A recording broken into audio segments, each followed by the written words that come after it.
Govanen. Welcome to the Tolkien Lore Channel. I'm the Tolkien Geek, and in this video I want to go back to almost the very beginning of Tolkien's Legendarium and talk about two of the most important things in the Silmarillion, which next to the Silmarils are probably the most important things in the entire Legendarium, and that is the Two Trees of Valinor.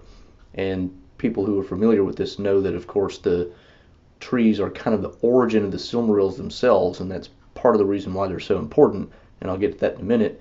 But I'm going to go back and look at kind of the predecessors of the trees, what their significance was, and the successors of the trees, and just kind of give a full history of kind of how they relate to everything in Middle-earth. So let's get started. So the origins of the trees go back to the very early stages of the interaction of the Valar with Arda, the world that contains Middle-earth and Valinor and all that. And when they originally enter Arda, along with Melkor, there is no light. There's no sun, no moon, no stars. There's no real source of light anywhere. So the original way that they try to solve this, they make two really huge lamps, one in the south of Middle-earth and one in the north of Middle-earth. It's kind of supposed to be high enough so that the light kind of goes everywhere. Unfortunately, Melkor, who eventually becomes known as Morgoth, the original Dark Lord, he topples both of the lamps, and this creates a sea in the north, and it also does a lot of damage to the Middle-earth itself. And so, as a result of this and some other of the conflict they have with Melkor in the very early stages, the Valar eventually go to Valinor in the far west, where they can kind of fortify one area against Melkor, keep him from ruining what they do.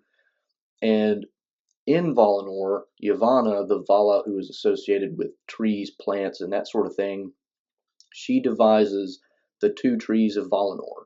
And the two trees are Telperion, the silver and the earlier of the two trees, and Laurelin, which is the golden and the younger of the two trees.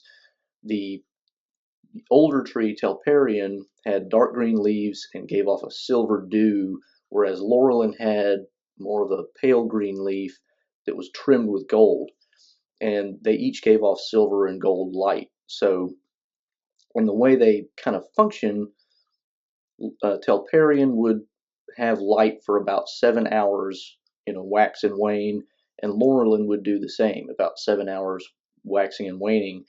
But the timing of it was such that the one would wane while the other began to wax, and then vice versa, so that you had 1 hour on each end that was both trees giving off light at the same time, and that was kind of considered the most beautiful time of the day, which the day was 12 hours in the timing of the trees. But those two sort of dawn and dusk periods were considered the most beautiful times of the day, and it is that period during which Feanor caught the light of the trees in the Silmarils. That's part of the reason why the Silmarils are so special, is because they have the light of both trees in them. So that's kind of the origin of the trees themselves. Now let's look at kind of what happens to them and then the history and what follows from them. After the making of the trees, the Valar, and particularly Varda, who is the wife of Manwe, the king of the Valar, she makes the stars. And when the stars are created and placed in the sky, the elves awake in Middle-earth, and they are eventually brought to Valinor. In Valinor, they originally 3 elves come kind of as an embassy. They see the light of the trees, and they're very taken with this. They convince most of the rest of the elves to come with them. Some remain behind, but the elves, for the most part, all eventually make their way to Valinor. 2 of the families of the elves, the Vanyar and the Noldor, live originally in a city called Tirion, and then the 3rd family, the Teleri, live basically on the shores after they're brought there. And they're brought there by Ulmo, the Vala of the Waters, and Osse, who is one of his chief Maiar, on the island that we later know as Tol Eressëa. And this island they basically use as a giant raft dragging the Teleri along, and it's placed within sight of the shores of Valinor because they still want to be close to the sea, because the Teleri are the ones most associated with the water. Now this is significant because of the two trees, the elves are most taken with Telperion because, having awakened to starlight, they are more in love with starlight and, silvery type things. And so a seedling of Telperion is placed originally in Tirion, the city where the Vanyar and the Noldor originally dwelt, and then a seedling of that seedling was then placed in Tol Eressëa. So the elves are very much in love with these trees. They don't give off light of their own like Telperion and Lorelin do, but they are both very beautiful. The tree placed in Tirion was known as Galathylion. The tree that was placed in Tol Eressëa is known as Celeborn, a name you may remember from as Galadriel's husband. They basically mean the same thing, silver tree. But the main point is the Telperion has seedlings that we can then see, but Lorelin never does. There's never a seedling of Lorelin created because none of the elves are especially taken with the golden light of Lorelin. After, all that stuff happens, Feanor, who is the mightiest of the Noldor in terms of craftsmanship and whatnot, he makes the Silmarils using the blended light of the trees to capture that in the Silmarils, and that of course is why the Silmarils are so important, so beautiful. They have the light of both trees in them. Melkor, who when the elves were discovered was basically captured by the other Valar and brought to Valinor to be imprisoned for several ages, he is eventually let loose basically because he pretends to have reformed himself. He hasn't. He's, just pretending. And he sees the happiness of the elves, and he's angry at them because he sees in them the reason for his imprisonment. He's also very covetous of the Silmarils, basically hates everything the Valar have done. Just basically is not happy with any of his situation, but he pretends to be happy with everything. Eventually, however, he enlists the aid of Ungoliant, the mother of all spiders, who dwells in the south part of the continent of Aman, which is where Valinor is located, and she basically devours light and then spews webs of darkness. I mean, that's kind of what makes her unique, and she is the ancestor of Shelob and other giant spiders in Middle-earth. But he enlists her aid at some point, and with her, he goes to the trees, stabs both of the trees, and Ungoliant sucks up the sap, which basically kills the trees, and she uses that to just make more webs of darkness, basically turning Valinor into a giant land of night for the time being, and aids in her and Melkor's escape. In the process of doing so, Melkor also kills Feanor's father, the king of the Noldor, steals the Silmarils, and escapes to Middle-earth. Now, as a result of this, the Noldor mostly, with some of them stay behind, but most of them try to follow Melkor to recover the Silmarils. Feanor names him Morgoth, the Black Enemy, and as a result, also the Valar and the rest of the elves are kind of all grief-stricken because the trees are now dead. Originally, the Valar asked Feanor, "Can we have the Silmarils before they realize they've been stolen, so that we can try to rekindle the trees with the blended light that you've captured in the Silmarils?" Feanor says no. Doesn't matter in the end, of course, because Melkor's already made off with them. But that, of course, is why the Silmarils are so important. They are the last thing that has the blended light of the trees in them. So anyway, the Noldor mostly try to leave Middle-earth. The rest of the elves and the Valar are sitting around sad. They try to revive the trees. It doesn't work, but they do end up creating, each tree does have one last blossom. Telperion gives off one really large last silver blossom, and Lorelin gives off one last large golden blossom. And they're shaped into the forms of ships, basically. And the Telperion blossom is given to Tilion, a Maya, and the Lorelin blossom is given to Aryan, a female Maya, and these become the sun and the moon. Now, like Telperion being the older, it gives off its last blossom earlier, so the moon is also the earlier of the two, and Tilion is put in the sky to basically move back and forth in the sky to give light to the world, and then Aryan follows after, and they're both in the sky at the same time. This original setup, the way it works, not all the Valar are happy with it, and not all the elves are happy with it either. Lorien in particular, the Vala who's associated with dreams and sleep, is like, well, nobody can really sleep or dream anymore, and there's no time that's kind of for repose because both lights are in the sky at all times. Now you have to remember too, at this stage in the history of Arda is a flat world. It's not a globe. It becomes a globe much later at the end of the Second Age with the drowning of Numenor. So what the Valar decide to do is, well, we'll send each of the two ships basically underneath the Earth to come up on the other side and then come back in kind of a giant rotating pattern and not have them both in the sky at the same time. And this is how we get the whole pattern of the sun and the moon rising in the east and then setting in the west.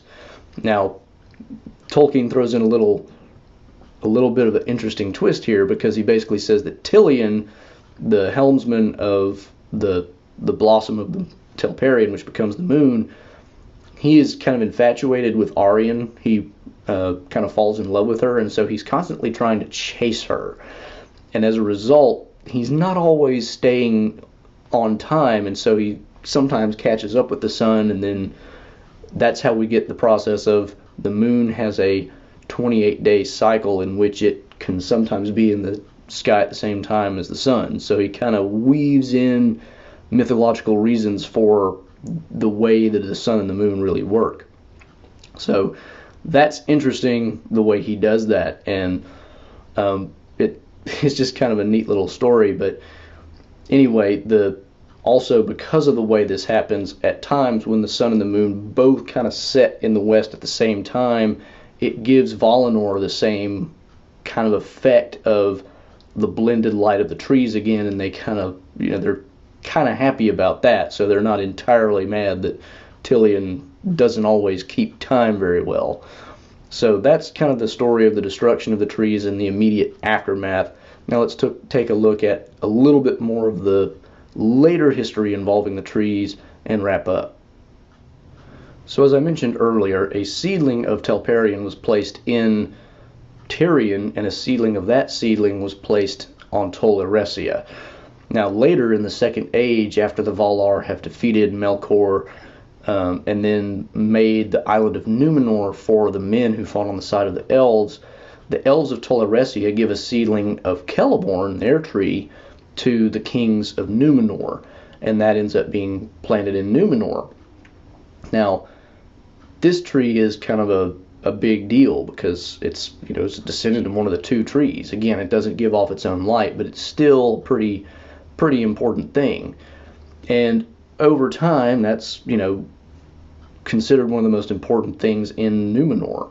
Now, towards the end of Numenor's existence, of course, Sauron manages to corrupt the kings of Numenor, and in particular Ar-Pharazôn, who is the last king of Numenor. He convinces him to chop down the tree, which, it's like basically the height of blasphemy.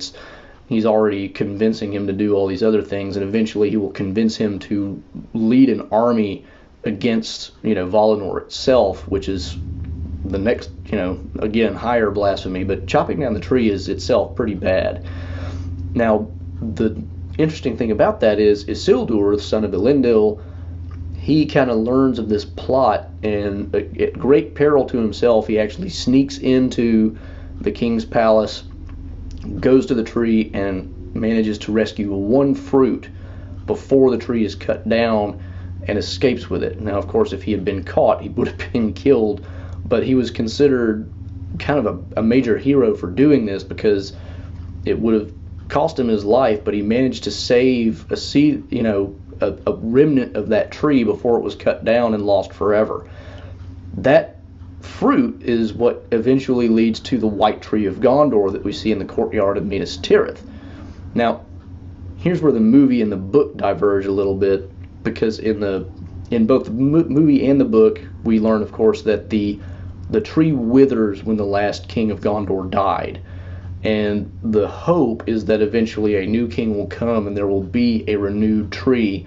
In the movie, this is treated as the old tree kind of revives, but in the book, what actually happens is after Aragorn is crowned, Gandalf takes him up to kind of the heights of the mountain that Minas Tirith is built around, and up in the very high part of the mountain covered in snow, they actually find, Gandalf of course kind of knew what he was doing, he had either some foresight or something, but they find a sapling of the original tree that's basically just been sitting there for hundreds of years, and he basically says, who knows how long it sat here before it finally just sprouted, but it's again connected with the coming of the king, so it's kind of like one of those providential things. Aragorn is coming, he's going to take the kingship, it's time for that, part of destiny to happen, so the tree is going to, sprout up and be a sapling. So Aragorn then takes the sapling and plants it in the courtyard, and they remove the old tree, but they don't burn it, because again, it's kind of a sacred thing, and they don't want to treat it that, profanely, but they do it some reverence. They don't just destroy it. But then they plant the new tree, and it grows into the new tree of Minas Tirith, and so that's kind of the last lineage of Telperion that we have in Middle Earth, and it's the only real remnant of either of the trees in Middle Earth beyond Eärendil, which of course is a person wearing one of the Silmarils on his brow. So I mean, you've got a seedling of the seedling of a seedling of one of the original trees on the earth, and then you've got the light of the trees in the sky as a star. So that's kind of the last that we have in Middle Earth of any remnant of the two trees. So that's pretty much the history of the Two Trees of Valinor. So, hope you enjoyed that video. Hope you learned something about the trees. Hope you, maybe that gave you a little bit of interest in terms of reading the Silmarillion, maybe, or reading even the Lord of the Rings, because there's a little bit more information in there about that sort of thing. And there's more to the trees as well. There's a little bit more detailed information I didn't want to get into here, just because I want to give a broad overview. But at any rate, hope you enjoyed that. If you did, please do give it a thumbs up. Please share it around. You can also subscribe to me here if you want to learn more about Tolkien and the worlds he created, or even non-Middle-earth related stuff about Tolkien. And you can also follow me on Twitter at JRRTLore. And until next time, I'm the Tolkien Geek signing out for the Tolkien Lore channel.